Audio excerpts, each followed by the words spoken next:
பாருங்க வியூவர்ஸ், நெய்யும் எண்ணெயும் சேர்த்து ஒரு 50 கிராம் அளவுக்கு ஊற்றிருக்கு. அதில் இந்த மாதிரி சுருள்பட்டை போட்டுட்டு எடுத்துட்டேன். மற்றதெல்லாம் வந்து வெந்துட்டுருக்குது. என்னென்னா 2-3 பிரியாணி இலை, அப்புறம் வந்து குட்டிப்பட்டை, அப்புறம் கிராம்பு, ஏலக்காய் 3-4 எல்லாம் வேகுது. இது நல்லா வணங்கணும். நைஸாக வதங்கினதே பாதி வேக்காடு வரும்போதே இப்போ புதினா ஊற்றிடுவோம்.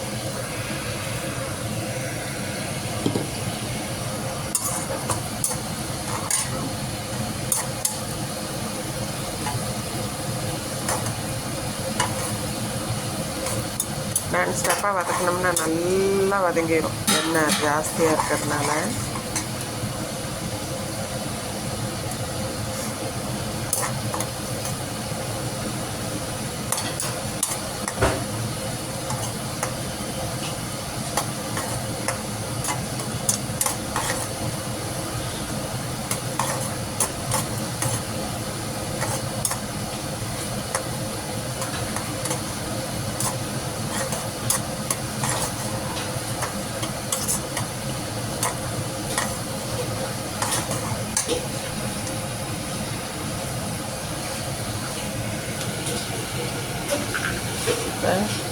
புதினா பேஸ்ட் அரைச்சி வச்சதை ஊற்றுறோம். புதினா போட்டு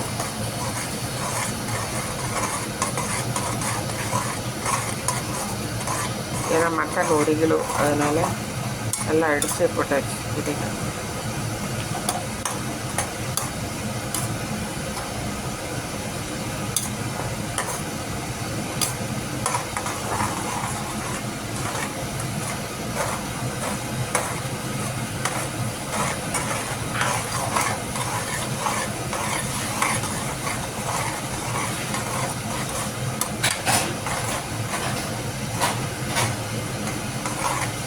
தக்காளி எல்லாமே நம்ம அதோடு சேர்த்துட்டோம் மட்டனோட, அதனால் வெறும் புதினா சாறு மட்டும்தான் வதக்குறோம், அதுக்குள்ளார போடுறோம்.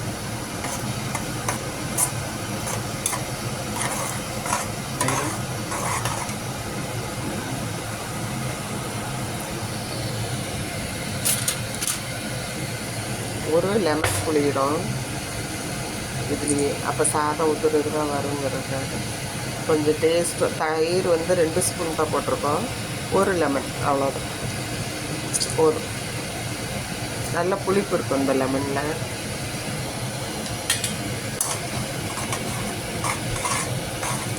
ரெண்டு டம்ளர் ரைஸுங்கிறதுனால இன்றைக்கி லெமன் போட்டு செய்யும்.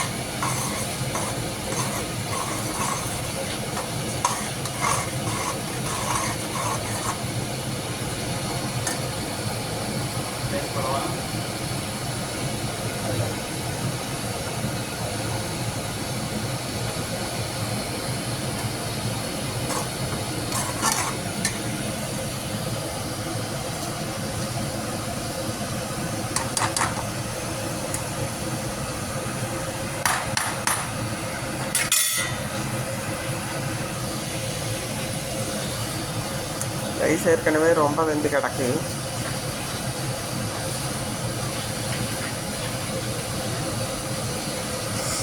ஊறிடுச்சு, ரொம்ப ஊறிடுச்சு.